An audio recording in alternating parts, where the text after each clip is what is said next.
What's up guys, welcome back to the channel. Hope you guys are doing well. So the new Crossout update is already live. We got the new battle pass called Wasteland Drift, and we got access to the new event pass called Slipstream. And we also have a bunch more going on at the moment. So in today's video, I thought I would look at some of the hidden features that came with this update or that will be coming in the future. I think this is the first time in Crossout's history where the main battle pass starts at the same time as the smaller event pass. And because of that, they have a special promotion going on starting today, the 19th of December until the 22nd of January. To where if you buy the elite version of the main battle pass or buy the deluxe edition of the Slipstream event pass in the official Gaijin store, you will get a 20% discount for the second pass that you purchase. For example, if you buy the elite battle pass, you get 20% of the Slipstream Deluxe Event Pass and vice versa. So if you were already going to buy both passes, this might be something to consider because we already know how expensive this game can be. Something they also brought back with this update is the ability to buy structural parts with coins. Now, something that is a little bit strange to me is that these are just the normal faction parts.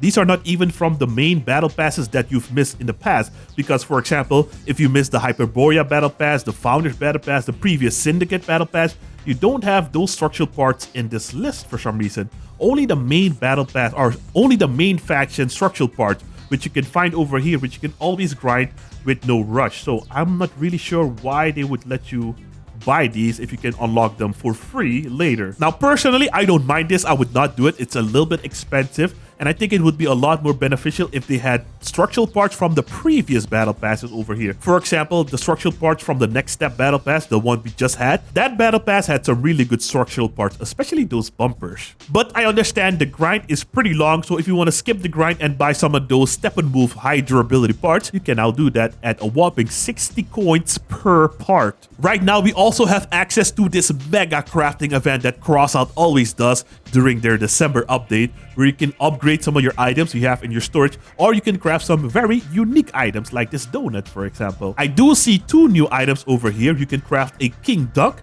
which will require these other duckies, and you can craft this Judgment Day arsenal, which will require 3k crackers. That sounds kind of funny.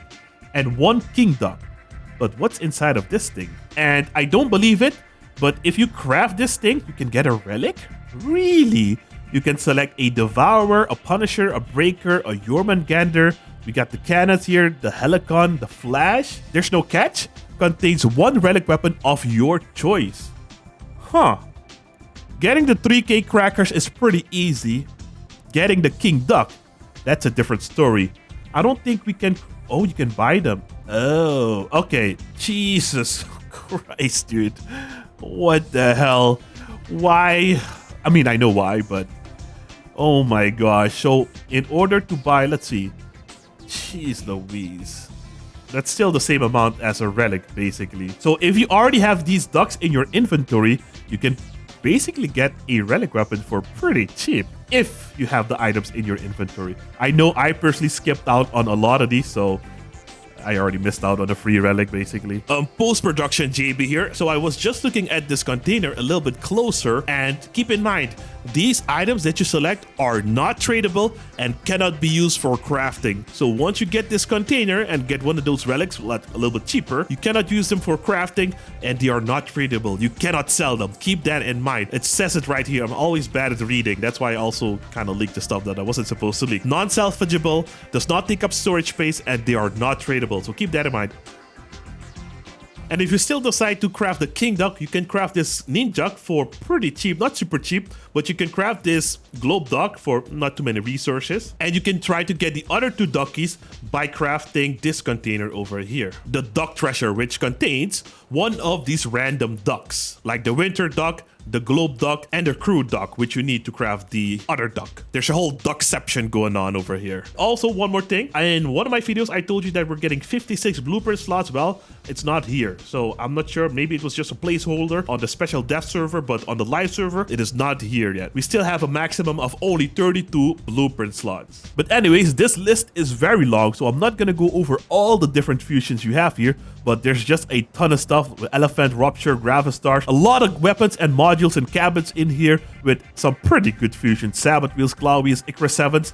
I don't see Icarus 4s. They never add Icarus 4s to this list, which is kind of unfortunate. We got the Argus, the Verifier, the Tormentor, a whole bunch of stuff, guys. A whole bunch of stuff. So if you're waiting to upgrade your parts, now's the perfect time to do so. Something that's not really a hidden feature, but I did get a couple of comments of some people wanting to see the crafting recipes for the event pass. So we have the Mandrake, we have the Parser, the Assembler, the Avalanche Cannon, the Reaper Minigun, the Vultures, the Beholder Cabin, the Yeti Cloak, the Aratron, the Spectre 2s, the Quasars, the GL55s, the Caucasus, the Mauler, the Fuse Drone, the Aggressor Cabin, the R-Inseal Radiator, the Shiver Cooler, and of course we also have the Lucifer, the Phantom Drone, and the Titan wheels. Furthermore, they also give us a full schedule of all the upcoming brawls for the whole month. So right now we have access to Big Black Scorpions that will end on the 25th of December. After that, we're getting the PvE brawl Christmas Hunt. After that, we're getting Operation Blackout again, where we have to fight Lloyd and his annoying helicopter with his overpowered laser. And after that, we're getting the new brawl called No Brakes, which is the Drifting Brawl. This is gonna be a PvP race where we have to complete 3 laps against other players while avoiding the Wasteland police. And in the beginning, the police is going to be controlled by AI,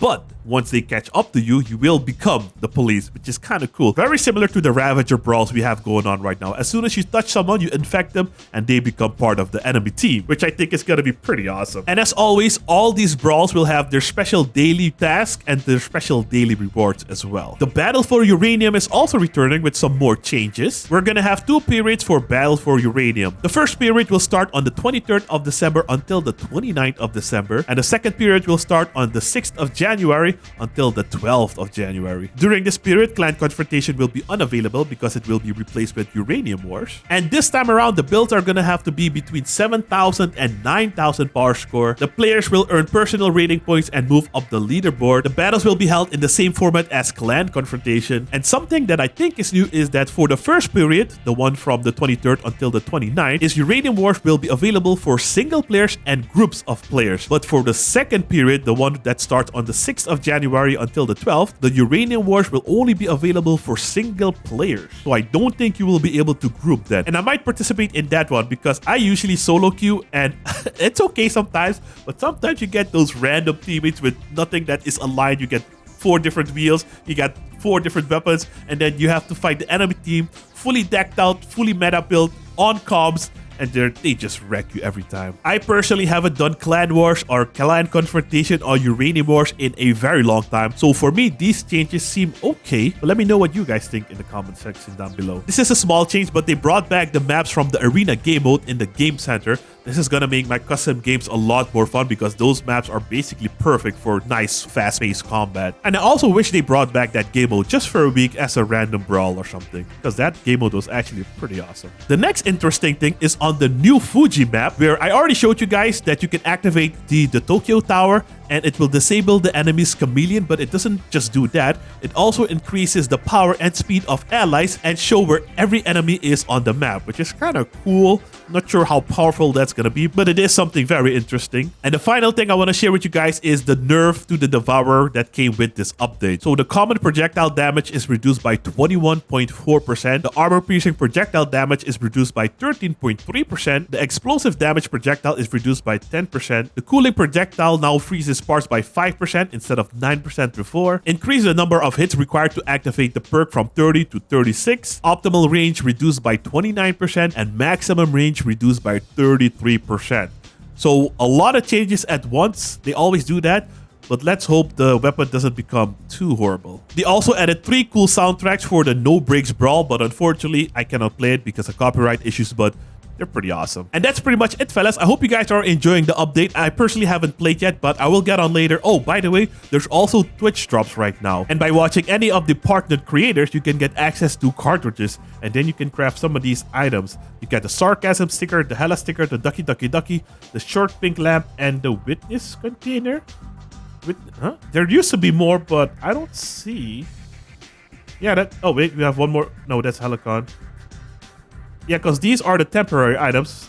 They're only for 10 days, so I'm not sure. They must have removed some items. But this one is new, and the Sarcasm sticker is new. The Witness container contains the 2-file Halapate, which is pretty nice. I don't have that yet. Celestial Expanse.